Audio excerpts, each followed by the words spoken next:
चलो ध्यान देते हैं। अभी कल हम लोग पढ़ लिए थे समाकलन क्या होता है, समाकलन चिन्ह क्या होता है, और समाकलन करने के लिए फलनों के बाद क्या लगा होना आवश्यक है। और लास्ट में हमने पढ़ा समाकलन अचर। समाकलन अचर होता क्या है, ये लगता क्यों है, ये भी हमने देखा। अब हमको पढ़ना है कुछ मानक समाकलन।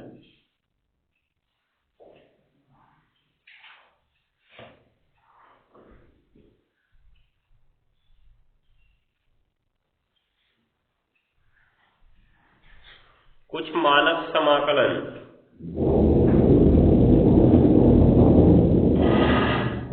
हेडिंग है, कुछ मानक समाकलन।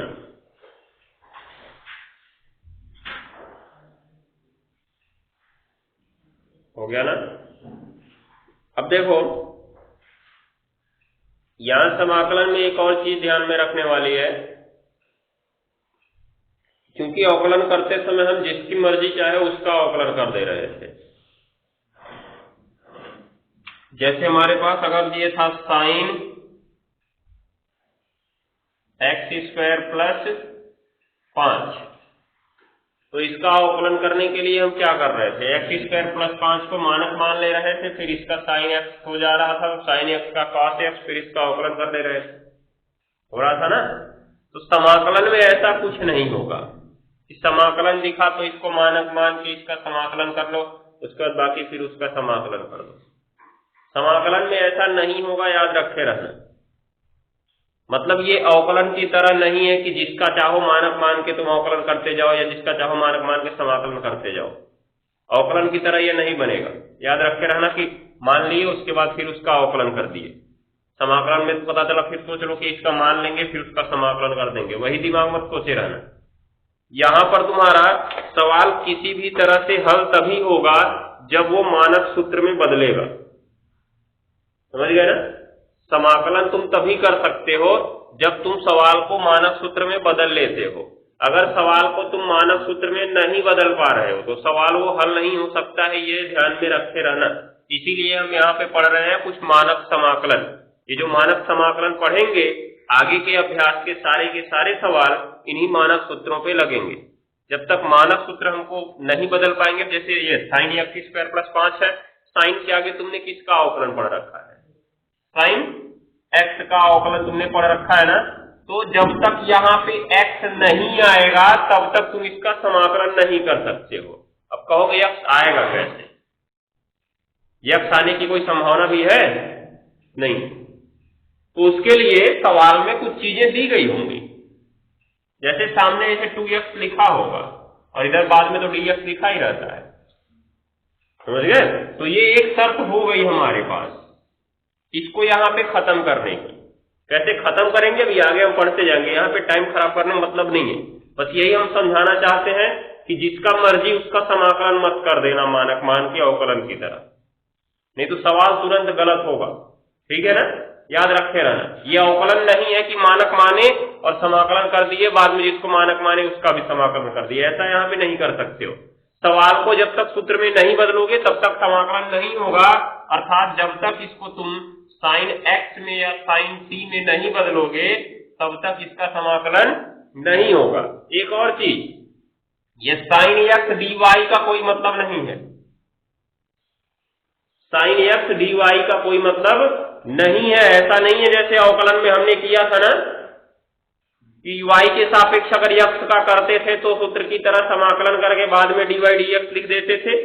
यहाँ पे ऐसा कुछ नहीं होने वाला है कि साइन x का dy के सापेक्ष करना है तो कहा तो साइन x का समाकलन माइनस कॉस x, उसके बाद dy लिख देंगे, मतलब बाद में dy dx लिख देंगे। ऐसा कुछ नहीं होने वाला है यहाँ पे। समझ गए।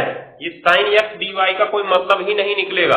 अर्थात कहने का मतलब यहाँ पे हमने इसको मानक मान भी लिया अगर साइन एक्स स्क्वायर प्लस 5 और साथ में इसकी जगह पे मान लिया हमने टी, क्या मान लिया टी, तो साइन टी बन गया। लेकिन बाद में क्या दिख रहा है, dx दिख रहा है ना, तो इसका कोई अर्थ निकलेगा क्या, नहीं निकलेगा। तो अपने मन से मानने का हमारे पास कोई तर्क ही नहीं उठता है, क्योंकि अगर तुमने अपने मन से उसको मान भी लिया तो इसको कहां खत्म करोगे, इसको खत्म कर लोगे क्या अपने मन से, कोई शर्त तो होनी आवश्यक है ना।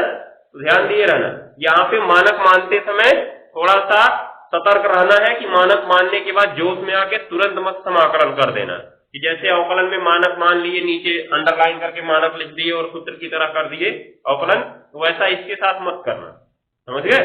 तो आगे शुरू करते हैं हम लोग। इनके लिए तरीका क्या होता है हम लोग धीरे धीरे अभी आगे पढ़ते जाएंगे। पहले तो मानक समाकलन जान लेते हैं। तो उन्हीं फलनों का समाकलन होगा जो किस रूप में बदलेंगे, किस रूप में, मानक रूप में। उन्हीं फलनों का समाकलन होगा जो मानक रूप में बदलेंगे। अगर मानक रूप में नहीं बदले तो उनका समाकलन नहीं हो सकता है, हम बोल देंगे इनका समाकलन नहीं होगा, ठीक है। और अगर शर्त है तब कोई शर्त से कर लेंगे। चलो शुरू करते हैं। कुछ मानक समाकलन लिखो। क्योंकि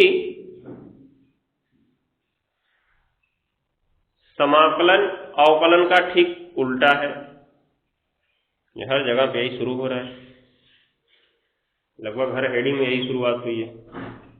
क्योंकि समाकलन अवकलन का ठीक उल्टा है,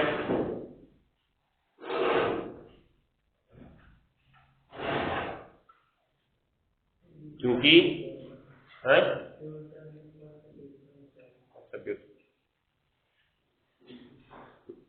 इनवर्स लिखवा दिए होते तब, हाँ लिखे, क्योंकि समाकलन अवकलन का ठीक उल्टा है। अतः सरल फलनों का मानक समाकलन, सरल फलनों का मानक समाकलन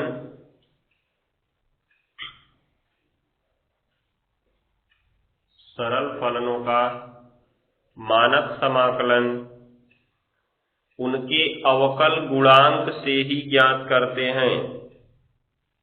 सरल फलनों का मानक समाकलन उनके अवकल गुणांक से ही ज्ञात करते हैं।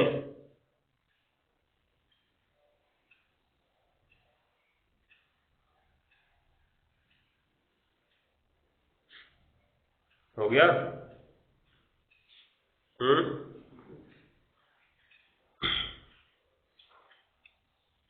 चलो आगे लिख लेना, आगे काले पेन से लिख लेना। किसी भी फलन का समाकलन तभी होता है, किसी भी फलन का समाकलन तभी होता है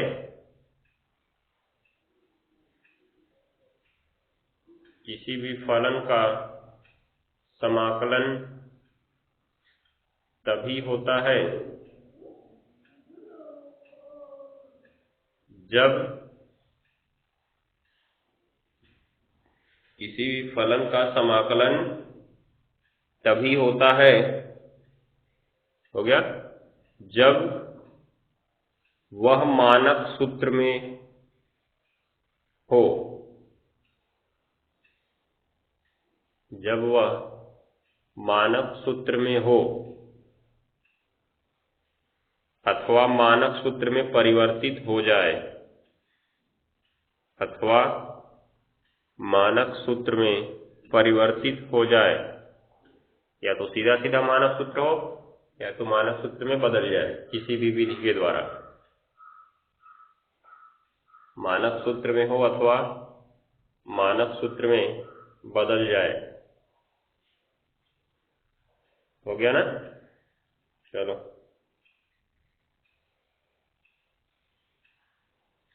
नीचे लाइन छोड़ के लिखना। कुछ मानक फलनों के समाकलन निम्न प्रकार है। कुछ मानक फलनों के समाकलन निम्न प्रकार हैं।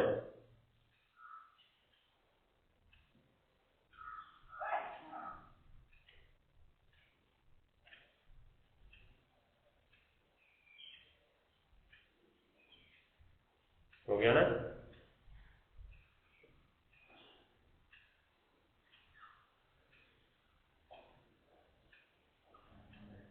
हो गया? तो अब देखो,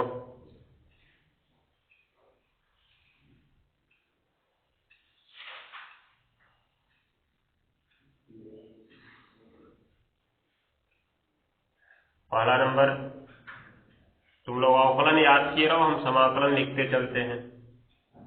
तुमने घात का अवकलन क्या पढ़ा था? घात आगे आती है, घात में से घट जाता है, होता है ना। तो अगर हम समाकलन करेंगे x की पावर n का dx, देखो अगर या तो समाकलन चिन्ह छोड़ दिए या तो dx छोड़ दिए तो समाकलन की कोई वैल्यू नहीं होगी। समाकलन होने के लिए दोनों का होना आवश्यक है। तो क्या होगा, वहां पे घात घटी थी तो यहाँ पे घात जुड़ेगी, वहां पे घात का गुणा किए थे सामने और यहाँ पे घात का भाग देंगे, मतलब घात में एक जोड़ो और उसी से भाग दे दो, हो जाएगा। जैसे x की घात 3 का अगर करना है तो 3 में एक जोड़ो 4 होगा और उसी 4 से क्या कर दो, भाग दे दो। जहां n बराबर क्या होना चाहिए, अचर पद, वो भी एक चीज और, -1 को छोड़कर, ये भी यहाँ पे बवाल है, ध्यान दिए रहना।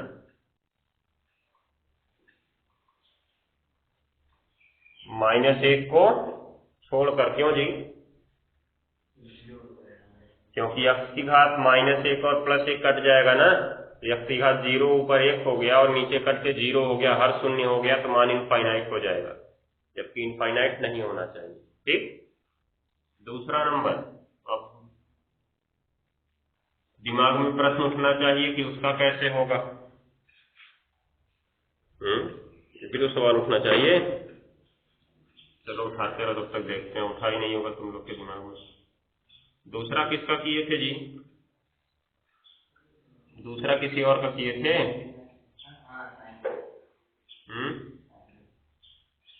ddx आप c का कर दें, c का, c माने अचर पद।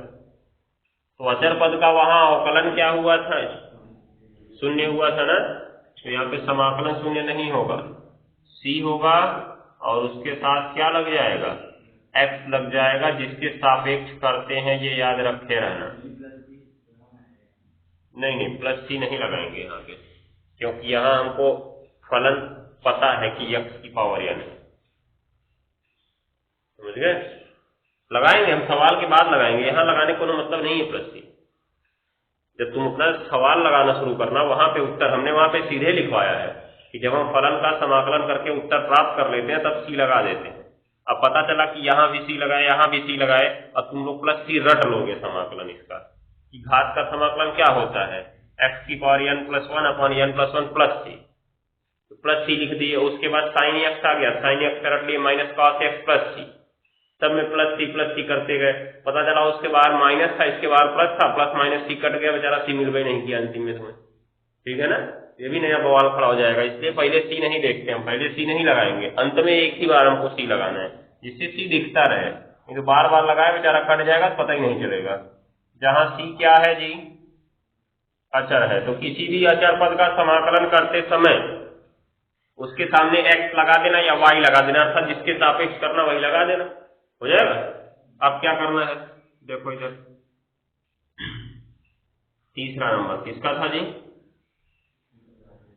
e की पावर x का। चलो तो e की पावर x का समाकलन क्या, a की पावर x का अवकलन क्या था, e की पावर x, तो उसका समाकलन भी वही हो जाएगा, e की पावर x। नंबर 4 किसका पढ़े थे, a की पावर x का ना, a की पावर x। अब देखो हम लोग, देखो ddx ऑफ a की पावर x का पढ़े थे, a की power x into log base e a, यही पढ़े थे ना, लॉग बेस e a था। ठीक है, तो लॉग बेस e a पढ़े थे। अब हमको समाकलन इधर लगाना पड़ता है ना, क्योंकि dx इधर जाएगा, तो समाकलन कैसे बनेगा, समाकलन a की power x into log base e a dx, इसके बराबर कौन आएगा, a की पावर x आएगा ना। तो ये तो तुम्हारा अचर पद है, और अचर पद चला जाता है कहाँ, बाहर, बाहर जाएगा तो इसके साथ गुणा में हो जाएगा ना, और गुणा दूसरी साइड में जाके किस में बदल जाता है, भाग में बदल जाता है। माने तो अगर हम a की पावर x का समाकलन करें तो क्या पाएंगे, ए की पावर x ऊपर रहेगा और नीचे क्या रहेगा, log बेस ई ए। ये हमारा सूत्र बनेगा इसका। हो गया ना? अगले बार नोट करो, फिर अगला शुरू करें। ध्यान देना, जो इसमें अवकलन के बाद उत्तर आएगा समाकलन हम उसका करेंगे। ध्यान दिए रहना, जो अवकलन के बाद उत्तर आएगा समाकलन हम उसका करेंगे। माने तो साइन x का अवकलन क्या होता है, cos x, तो हम समाकलन cos x का करेंगे साइन x। ठीक है ना? cos x का अवकलन क्या होता है, माइनस साइन x, तो हम साइन x का समाकलन करेंगे, तो माइनस इधर चला आएगा ना, माइनस cos x। ऐसे ही देखो ये किसका tan x का क्या होता है, sec स्क्वायर x, तो समाकलन sec स्क्वायर x का होगा, समाकलन sec x मत पढ़ लेना। ठीक है ना? समाकलन sec स्क्वायर x का होगा tan x, और sec x का क्या पढ़े हैं, sec x into tan x, तो समाकलन sec x into tan x का होगा एक साथ। sec x का अकेले समाकलन नहीं होता है, tan x का अकेले समाकलन नहीं होता है कभी। उनका समाकलन कैसे करेंगे हम लोग बीच के अभ्यास में पढ़ेंगे, जब खंडशः समाकलन पढ़ेंगे तब, या खंडशः समाकलन से पहले भी कुछ tan x का समाकलन बनाया गया है। tan x का समाकलन वैसे प्रतिस्थापन विधि पढ़ लेंगे तो बता दिया जाएगा वहां पे, क्योंकि प्रतिस्थापन से निकल जाता है tan x का।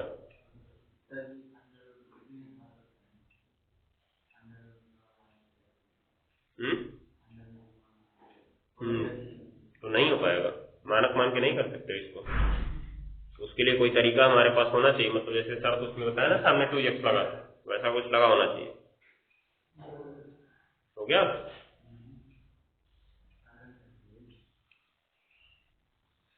अब समझ रहा था अभी।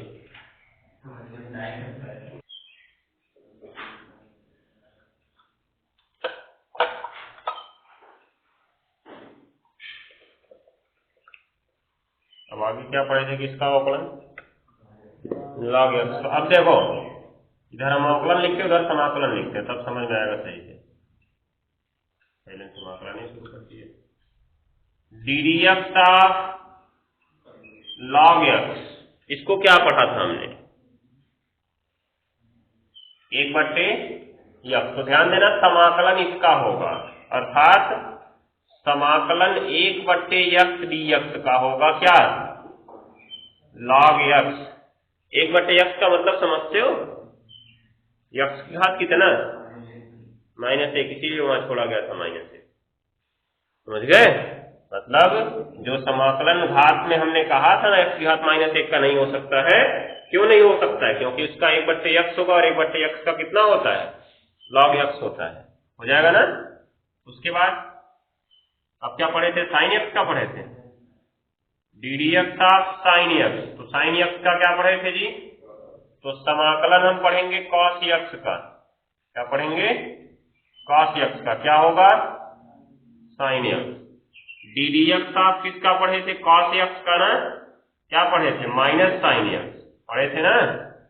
तो इधर समाकलन देखो, माइनस अगर लगा भी दिए तो माइनस साइन x dx बराबर क्या बनेगा, cos x। उल्टा करना, इसका इधर करना है, हो जाएगा ना। तो माइनस को उधर भेज देते हैं हम, तो साइन x का समाकलन क्या बनता है, माइनस cos x बनता है। उसके बाद किसका पढ़े थे, tan x का पढ़े थे, किसका जी, क्या जी, sec स्क्वायर x ना। तो समाकलन sec स्क्वायर x का होगा, tan x का समाकलन नहीं होता है अभी, ध्यान दिए रहना, बाद में बताएंगे क्या होता है। sec स्क्वायर x dx बराबर इसका क्या हो जाएगा, क्या होगा जी, tan x होगा। ऐसे ही आगे, अब आगे sec x का पढ़े थे ना, sec x का पढ़े थे, sec x into tan x। तो तुम समाकलन किसका करोगे, sec x into tan x, इसमें से किसी को भी छोड़ नहीं सकते हो, दोनों का एक साथ समाकलन होता है। कितना होता है, sec x होता है। हो गया ना?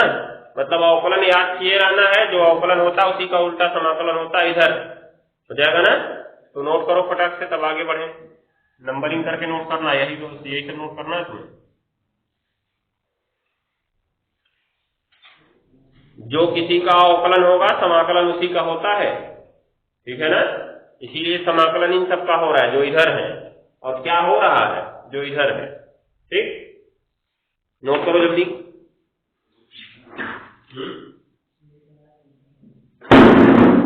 अभी आगे बढ़ना तब बताना सिंपल है क्या। दो फलनों के गुणनफल का अवकलन क्या पढ़े हो?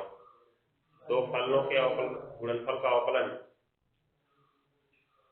पहले को रखे दूसरे का, दूसरे को रखे पहले का ना। लेकिन जब फर्स्ट इंटू सेकेंड का समाकलन पढ़ते हैं, तो समाकलन कैसे पढ़ते हैं? फर्स्ट को रखो सेकेंड का समाकलन माइनस समाकलन डी डी एक्स का फर्स्ट का इंटू समाकलन सेकेंड का, फिर पूरे का समाकलन। समझ गए?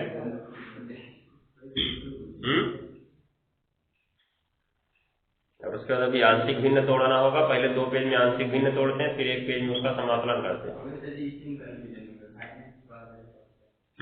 यहाँ ध्यान दिए ना, आधे लोग कंफ्यूजन में रहेंगे। यहाँ cos x का माइनस साइन है, ये झोंके रहेंगे, क्योंकि साइन का अवकलन cos का अवकलन माइनस साइन होता है ना, वही झोंकेंगे। सबसे ज्यादा प्रॉब्लम इसी में होती है, ध्यान दिए रहना। क्योंकि देखो दोनों का सेम है। साइन का अवकलन cos हुआ है, तो देखो साइन का समाकलन भी cos हुआ है, देख रहे हो ना, परंतु चिन्ह विपरीत है। cos का अवकलन माइनस साइन हुआ है, परंतु यहाँ पे cos का समाकलन भी साइन हुआ है, परंतु प्लस में, दिख रहा है। तो सबसे ज्यादा प्रॉब्लम इसमें होती है। बाकी तो ठीक है, बाकी अलग हो गए हैं। इसी की स्क्वायर x का है तो 10x याद रख सकते हो, लेकिन ज्यादा फंसते इसी में लोग हैं, और यहीं से तुम्हारा चिन्ह की गलती होती है, पूरा सवाल गलत हो जाता है।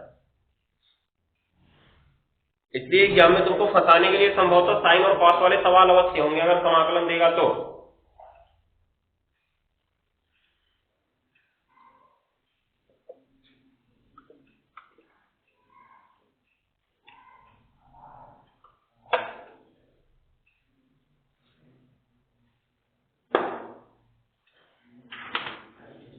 अब देखो सेक एक्स तक हो गया था ना। अब कॉसेक एक्स का क्या था जी?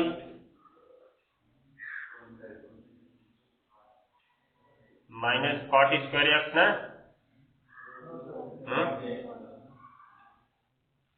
Minus cosec x into cot x.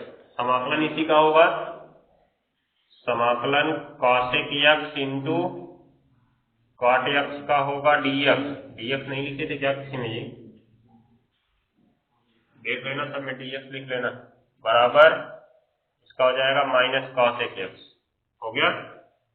उसके बाद से था कॉट एक्स का क्या था? Minus cosec square x. तो समाकलन तुम्हारा होगा, बात नहीं, कॉसेक स्क्वायर एक्स का होगा माइनस कॉट एक्स। हो गया ना। अब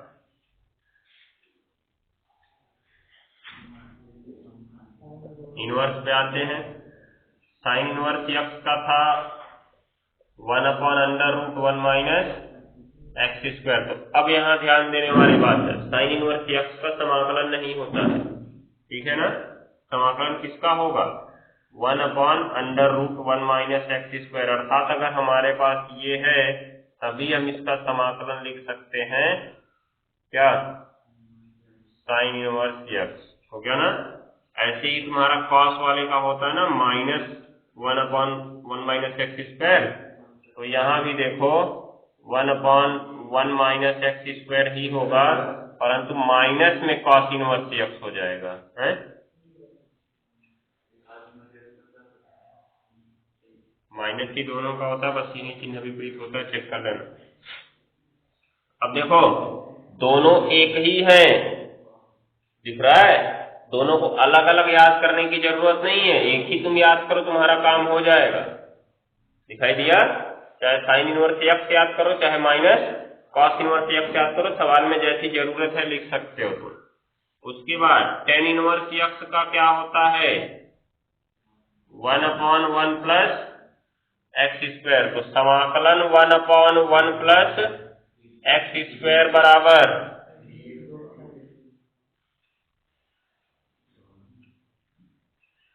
टेन इनवर्स एक्स लिख सकते हो। और इसी में देखो तुम्हारा कॉट इनवर्स एक्स का क्या था जी? -1/√, ये -1/1 प्लस एक्स स्क्वायर था ना, तो वही है दिख रहा है, बस चिन्ह बदला हुआ है, तो यहीं पे या करके क्या लिख सकते हो, माइनस कॉट इनवर्स एक्स। कहने का मतलब इसका समाकलन दोनों हो सकता है, चाहे माइनस कॉट इनवर्स एक्स चाहे टेन इनवर्स एक्स, कोई परेशानी नहीं होगी, दोनों में से कोई भी लिख सकते हो। ऐसे इन दोनों को भी एक ही साथ लिख सकते थे, हो जाएगा। अब कौन कौन बचा, सेक और कॉसेक बचा, तो सेक इनवर्स एक्स का क्या था जी, 1/x under root x square minus 1 ना, तो समाकलन होगा 1/, देखो समाकलन किसका होगा, 1/x under root x square minus 1 का क्या होगा, सेक इनवर्स एक्स।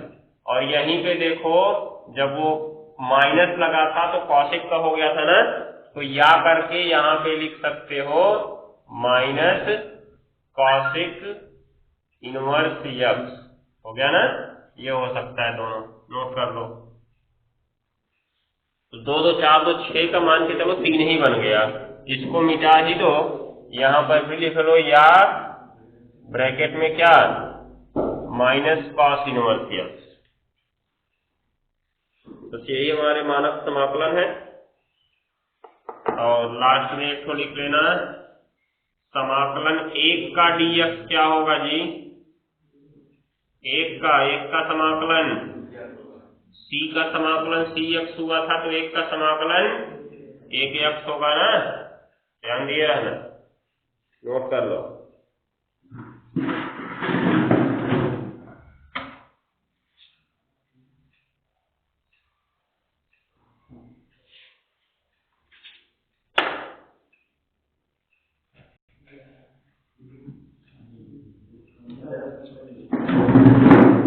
अभी जैसे हमने अवकलन में पढ़ा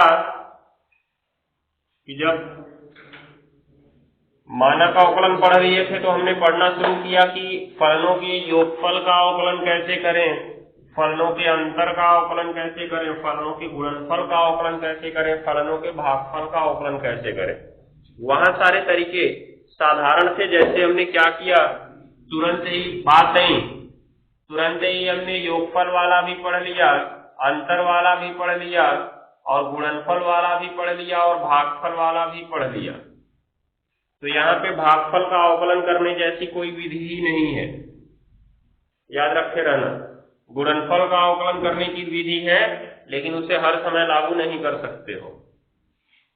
दूसरा, योगफल और अंतर अवकलन की तरह ही साधारण चलता है, जैसे हम लोग अवकलन में पढ़ते हैं कि बारी बारी से सबका क्या कर दो, अवकलन कर दो, वैसा ही इसमें होता है, बारी बारी से सबका समाकलन कर दो। उसमें भी था कि अगर अचर पद का फलन में गुणा हुआ है तो अचर पद को क्या कर देते हैं, बाहर कर देते हैं, और फलन का अवकलन कर देते हैं। तो वैसे ही यहाँ भी अचर पद को बाहर कर देंगे और फलन का क्या कर देंगे, समाकलन कर देंगे, हो जाएगा ना। ये प्रकार से हमको करना है। तो शुरू करते हैं, तरीकों को पढ़ लेते हैं, बाकी का काम घर से करके आते रहो, टाइम बचा तो एक एग्जाम्पल बता रहे हैं। चलो शुरू करो। प्रश्नावली 7A का नोट समाप्त हो चुका है। प्रश्नावली 7A पूरा का पूरा मानक सूत्र ही है, न कोई जुड़ा है न कोई घटा है, ठीक है ना। मतलब योगफल अंतर किसी का समाकलन नहीं है, उसमें सीधा सीधा जो फलन हम लोग पढ़े हैं उसी फलन का समाकलन है, वही हमको करना है, ठीक है ना। अब आगे बढ़ते हैं, लिखो हेडिंग, उसके नीचे हेडिंग लिखो। हेडिंग क्या लिखोगे, ऐसे एक इंडिकेट पॉइंट लिख लो। इंडिकेट पॉइंट, यदि अचर पद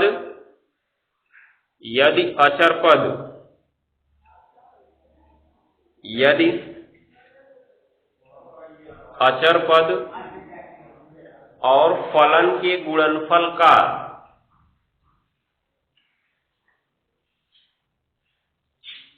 यदि अचर पद और फलन के गुणनफल का हो गया समाकलन करना हो तो, यदि अचर पद और फलन के गुणनफल का समाकलन करना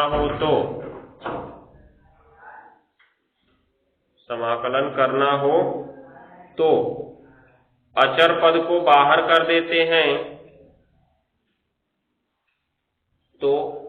अचर पद को बाहर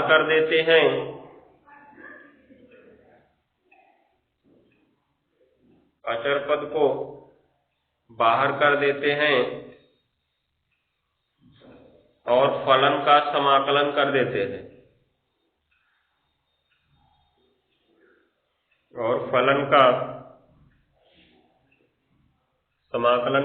हैं,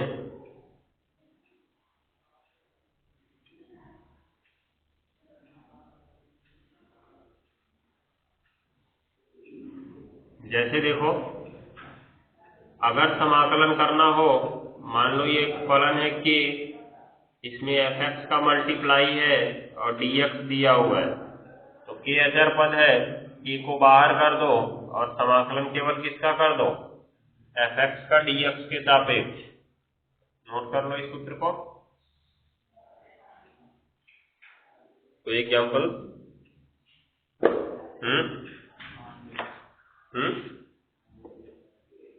एग्जाम्पल बताया, नोट बताया आगे।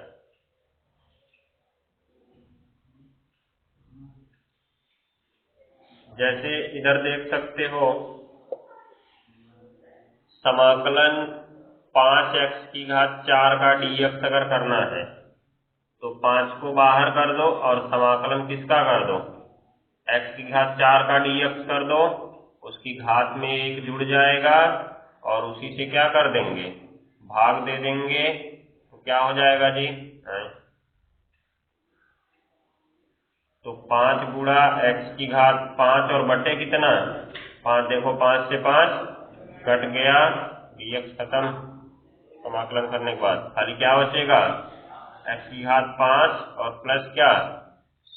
अब c लगेगा, मतलब उत्तर में अंत में एक बार c लगा देंगे, ठीक है ना। तो यहाँ से देखो हमको पता चल रहा है कि ये जो 5x⁴ है, x⁴ का अवकलन होता है, घात आगे आती है, घात में से क्या हो जाता है, घट जाता है, पता है ना। नोट कर लो, जैसे भी नोट कर लेना इसको।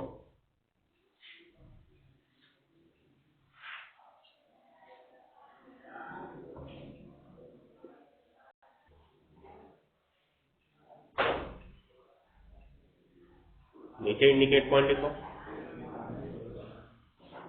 यदि फलनों के योगफल या अंतर का समाकलन करना हो, यदि फलनों के योगफल या अंतर का समाकलन करना हो,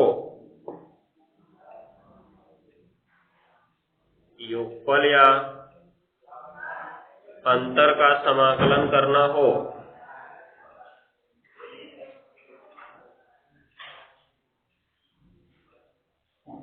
तो